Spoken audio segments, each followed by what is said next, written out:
Joanne Crouch here, and today we're going to be talking about maximizing your online presence. We're going to look at some Google searches and see how I did with that, and also how someone who's an expert in social media marketing did as far as having results come up on her Google search. And then we're going to look at what that person has done to create an online presence. We're also going to look at what to do that's positive and what's to do that's negative in creating an online presence. And we're going to look at how to maximize photographs when you're trying to create a positive image of yourself online. The reason you want to do this is because now employers and people who are admitting students to college are looking online, especially at social media. Your online activity should help you get a good job or get into the college of your choice, so you need to start now to make that happen. In this little graphic, the first little box talks about how over a third of these employers said that social networking profile proved that the applicant had lied about their qualification. The middle box talks about 13% of these employers claimed a potential employee had made discriminatory comments on their Facebook page. Not a good thing. And the final box says that 9% of the employers said that provocative or inappropriate photographs had been posted on somebody's account that wanted a job. And this is important, as this timeline shows, is that over time, everyone in every age category are increasing their use of social media. And you can see that the younger you are, the more your group has been using social media. But this is something that's going to show you that it's very, very common. And those employers increasingly, and the college admissions officers increasingly, are going to be doing an online search and seeing if what you're saying about yourself is really backed up by what they find on the internet.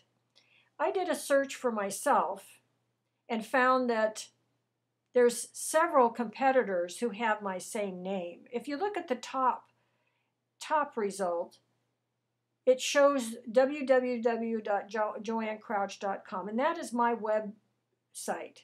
I bought that domain name and put a site up to feature my coaching in career and design and getting a job.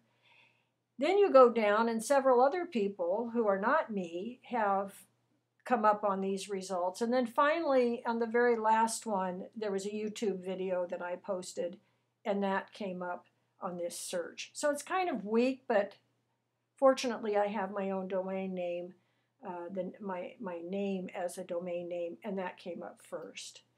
If you look at my daughter, Jody's, she's the social media marketing expert, and every single one of these results refers to Jody.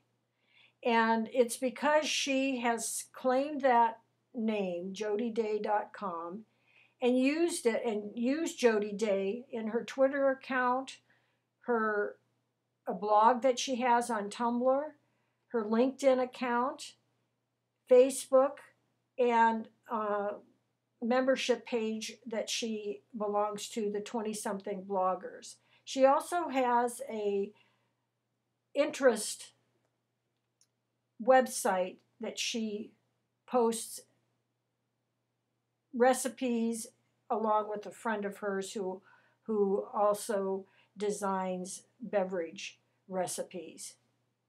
So what your search results should look like would be ideal to look something like Jody's.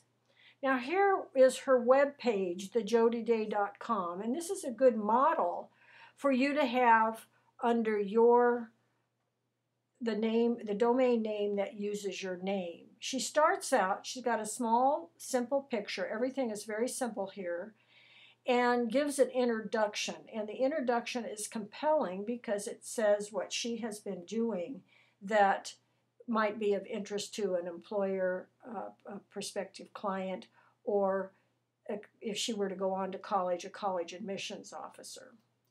The next page, and again, this is only 4 pages long, and this website, she gives what she can do for potential clients.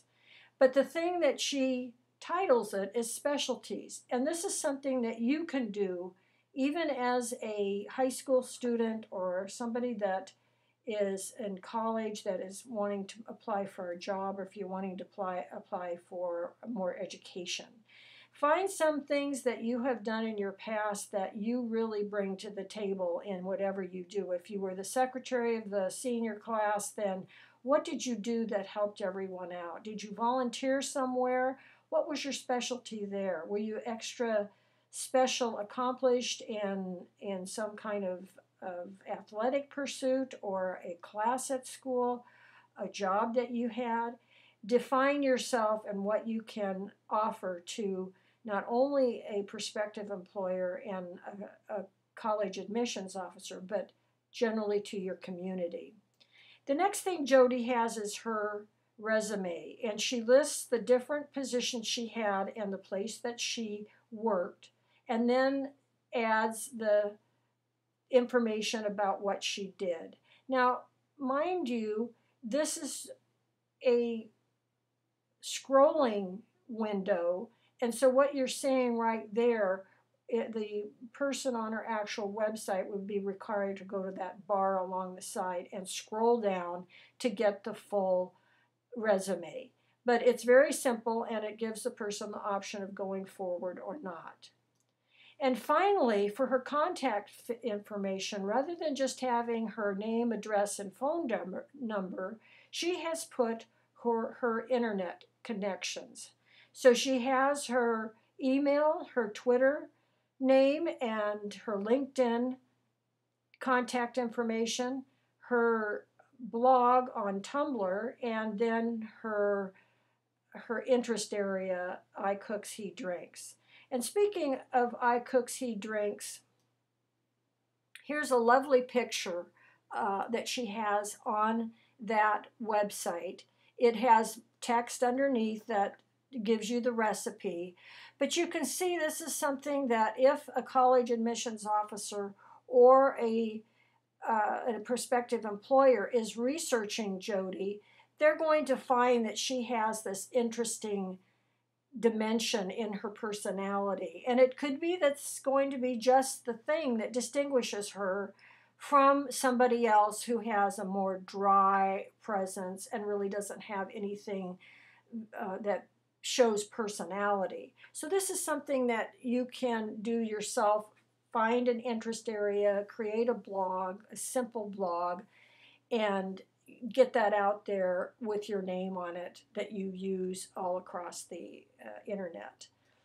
So that gets us a start and gives us a sample, and we're going to go on to good and bad online presence examples in part 2.